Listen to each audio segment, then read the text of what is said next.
Assalamualaikum warahmatullahi wabarakatuh. Berjumpa kembali dengan saya Susilowati dalam kajian penulisan ilmiah. Pada kali ini kita akan membahas tema etika penulis. Pada tema etika penulis, Anda akan diperkenalkan dengan pengertian tentang menulis, kemudian manfaat menulis, dan etika menulis. Berikutnya kita akan lihat juga pengertian plagiat, karena plagiat ini tidak diperkenankan dalam kegiatan menulis. Dan apa itu pengertian plagiator serta strategi untuk menghindari plagiat. Dan terakhir kita akan membahas pengertian hak cipta dan 3 bidang karya cipta. Menulis berarti mengorganisasikan gagasan secara sistematis dan mengungkapkannya secara tertulis atau tersurat. Menulis merupakan aktivitas seluruh otak yang menggunakan belahan otak kanan, emosional, dan belahan otak kiri atau logika. Aktivitas otak kanan untuk keterampilan menulis meliputi semangat, spontanitas, emosi, warna, imajinasi, gairah, unsur baru, dan kegembiraan. Untuk aktivitas otak kiri, yaitu perencanaan, outline, tata bahasa, penyuntingan, penulisan kembali, penelitian, dan tanda baca. Menulis memberikan banyak manfaat, di mana dengan menulis dapat meningkatkan kecerdasan bagi penulis itu sendiri, mengembangkan daya inisiatif, dan juga menumbuhkan kreativitas.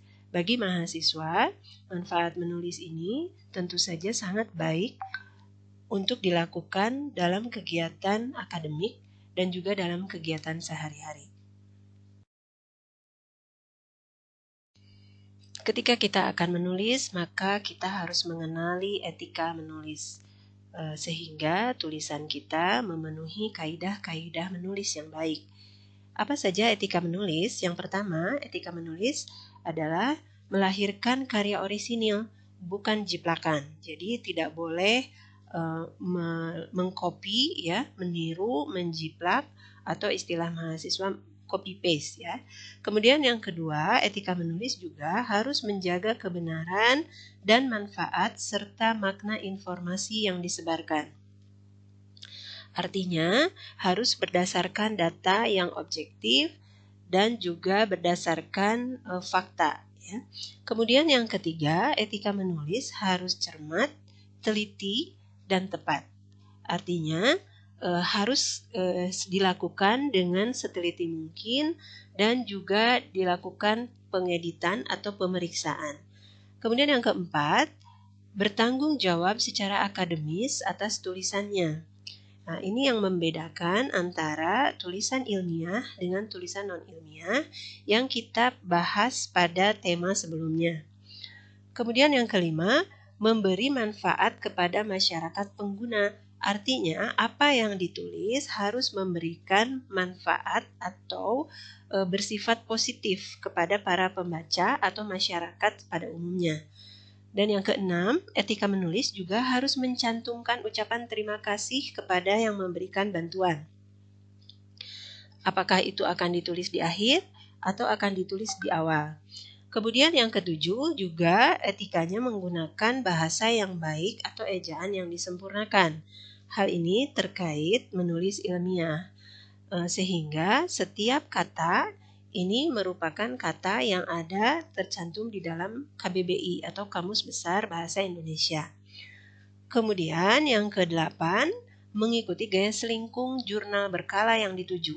Nah, gaya selingkung ini adalah gaya dalam lingkungan jurnal atau penerbitan buku misalnya yang dituju. Jadi kita mengikuti aturan yang telah ditetapkan oleh jurnal atau penerbitan buku yang dituju. Kemudian yang kesembilan, etikanya juga harus menerima saran-saran perbaikan dari editor berkala yang dituju. Ketika kita mengirimkan tulisan, maka akan direview dan ketika ada yang tidak sesuai, maka akan dikembalikan untuk diperbaiki. Demikian seterusnya sampai tulisan itu dipublikasikan. Yang ke-10, etika ini juga Menulis menjunjung tinggi hak, pendapat, atau temuan orang lain. Sehingga ketika kita mengambil temuan atau pendapat orang lain, dituliskan dalam tulisan kita, maka kita harus mencantumkan nama orang yang kita ambil pendapatnya atau orang yang hasil penelitiannya kita cantumkan dalam tulisan kita. Dan yang terakhir, etika menulis juga harus menyadari sepenuhnya untuk tidak melakukan pelanggaran ilmiah. Selanjutnya, kita lihat apa pengertian plagiat dan plagiator, sehingga teman-teman mahasiswa yang sedang belajar menulis tidak terlibat dalam kegiatan plagiat dan juga tidak menjadi seorang plagiator. Apa itu plagiat? Plagiat ini adalah tindakan atau perbuatan secara sengaja atau tidak sengaja dalam memperoleh atau mencoba memperoleh kredit atau nilai untuk suatu karya ilmiah dengan mengutip sebagian atau seluruh karya dan atau karya ilmiah pihak lain yang diakui sebagai karya ilmiahnya tanpa menyatakan sumber secara tepat dan memadai menurut aturan penulisan karya ilmiah. Dalam definisi ini ada kata tidak sengaja ya. Jadi yang namanya plagiat itu bukan hanya perbuatan yang sengaja, bahkan yang tidak sengaja pun dapat jatuh dalam definisi plagiat ketika kita tidak melakukan parafrase. Parafrase ini nanti akan dibahas pada tema berikutnya, dan juga kita tidak mencantumkan sumber menurut aturan penulisan karya ilmiah. Nah, kemudian apa yang dimaksud dengan plagiator? Plagiator ini adalah pelaku plagiat itu sendiri, baik dilakukan secara perorangan maupun berkelompok. Tindakan plagiat dapat dikategorikan dalam tindakan kejahatan. Sehingga dengan memahami ini, maka kita bersama-sama sebagai penulis atau sebagai calon penulis atau bagi yang ingin menulis, maka harus menghindari area plagiat.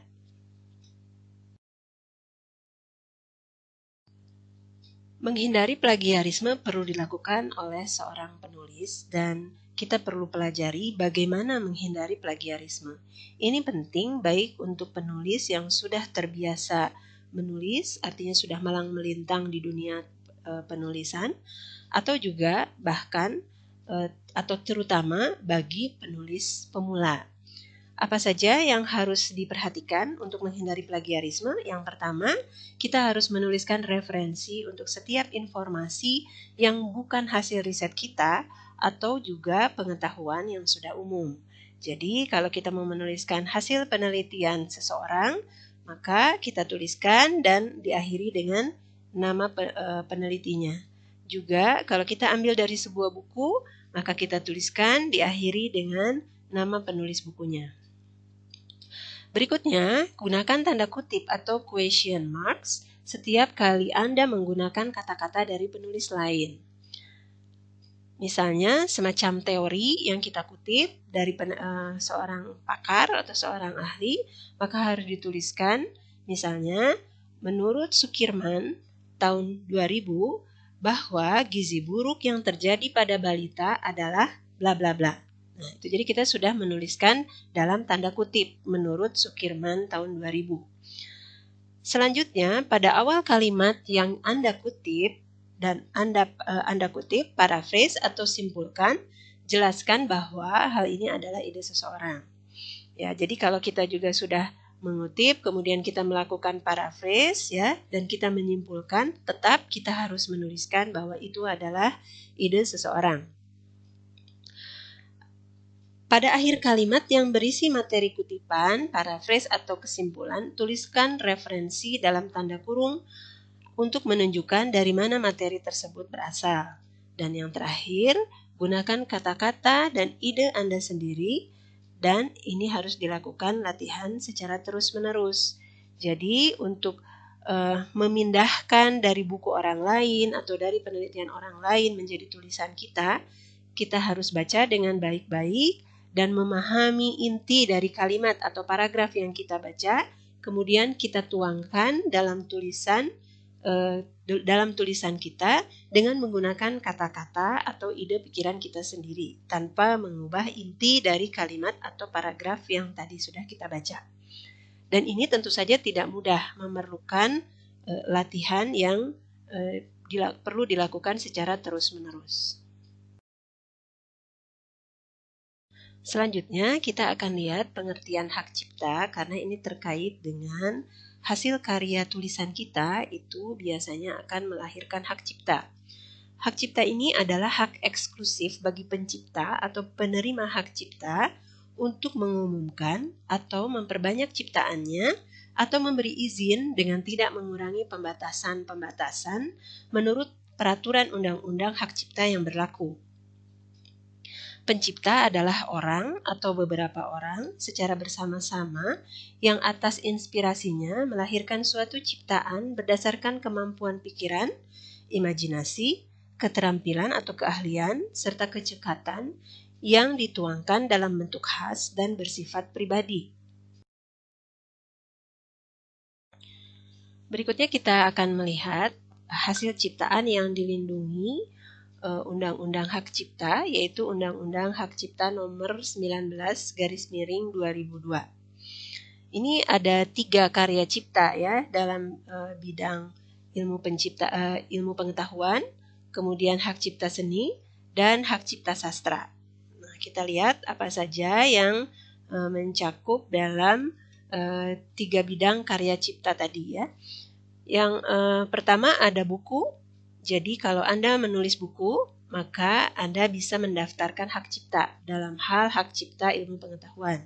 Kemudian program komputer, seseorang yang membuat software atau program komputer, itu pun bisa mendapatkan atau mendaftarkan hak cipta.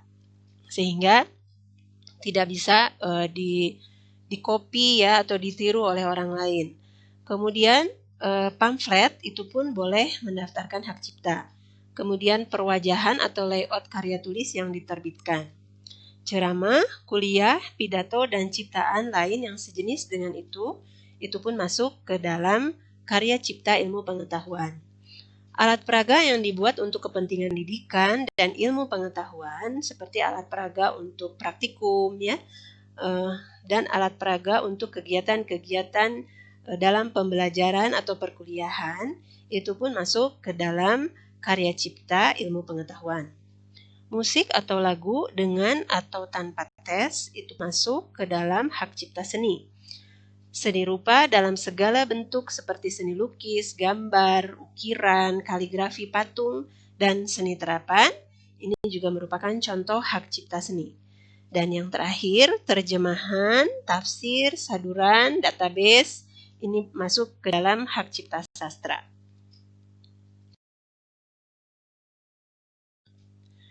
Baik, teman-teman mahasiswa, kita sudah mempelajari bersama etika penulisan dari mulai pengertian dan manfaat menulis sehingga memberi motivasi tentu saja kepada teman-teman mahasiswa yang akan mulai menulis, terutama menulis karya tulis ilmiah sebagai bentuk tanggung jawab atau tugas akhir ya menempuh pendidikan S1 atau sarjana dengan tidak melanggar etika menulis ilmiah yang benar ya. Kemudian kita juga sudah pelajari dan kita sudah pahami bersama tentang strategi menghindari plagiat, apa-apa saja yang harus dihindari sehingga kita tidak terjatuh dalam kegiatan plagiat dan menjadi seorang plagiator ya, tentu saja itu tidak kita inginkan. Semoga apa yang sudah kita pelajari bersama pada kesempatan ini sangat bermanfaat dan memberikan motivasi untuk melahirkan karya-karya tulis dan mendapatkan hak cipta ya di bidang karya pengetahuan. Terima kasih, kita bertemu kembali pada tema berikutnya. Sampai jumpa. Assalamualaikum warahmatullahi wabarakatuh.